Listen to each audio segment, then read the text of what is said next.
Order கரெக்டாக இருக்கணும், கரெக்டாக இருக்கும், இருக்க வைப்போம். அதே மாதிரி பெண்கள் பாதிக்கப்படுறதையும் இங்கே யாராலையும் சகிச்சிக்கவே முடியாது. அதுக்கான கடுமையான நடவடிக்கைகள் நம்ம அரசு எடுத்துக்கிட்டு இருக்கிறோம். இந்த சிங்கப்பெண் சிறப்பு அதிரடி படை கூட அதுக்கான ஒரு ஃபர்ஸ்ட் ஸ்டெப் தான். அதே மாதிரி இந்த போதைப் பொருள் நடமாட்டம் அதை கண்ட்ரோல் பண்ணுறதுக்கும் நம்ம அரசு கடுமையான நடவடிக்கைகள் எடுத்துக்கிட்டு இருக்கிறோம். அதையும் கண்டினியூ பண்ணி எடுப்போம். மாண்புமிகு பேரவைத் தலைவர் அவர்களே, இப்போ நான் சொன்ன இந்த பிரச்சனைகள்லாம் 2026 போன மாதம் மே மாதம் 10ஆம் தேதி புதுசாக வந்துடல. இதெல்லாம் பல வருஷமாக இருக்கிற பிரச்சனைகள் தான், பல வருஷமாக கண்டுக்காமல் விட்ட பிரச்சனைகள் தான். இன்னைக்கு எதிர்கட்சிக்காரங்க அதை பற்றி கேட்கும் போது எனக்கு அது அக்கறையாக தெரியல, அவதூறு அரசியலாக தான் தெரியுது, பழி போடுற அரசியலாக தான் தெரியுது. இப்படி அவதூறு பழி போடுறவங்கள பார்த்து ஒன்று தான் கேட்கணும்னு தோணுது. கடந்த 9-10 மாசமா நம்ம ஸ்டேட்ல சட்டம் ஒழுங்கு டிஜிபியே இல்லை.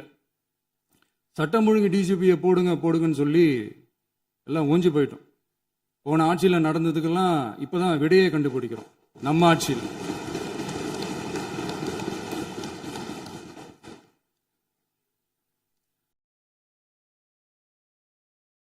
போதைப் பொருள் நடமாட்டம்லாம் தாறுமாற அப்படியே பரவி கொட்டி கிடக்குது.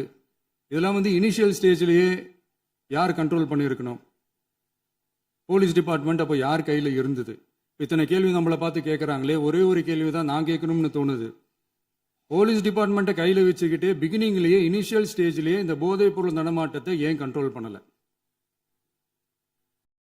மனசாட்சி உள்ளவங்க இந்த பிரச்சனையெல்லாம் ஏன் நடக்குதுன்றது அவங்களுக்கே நல்லா தெரியும்.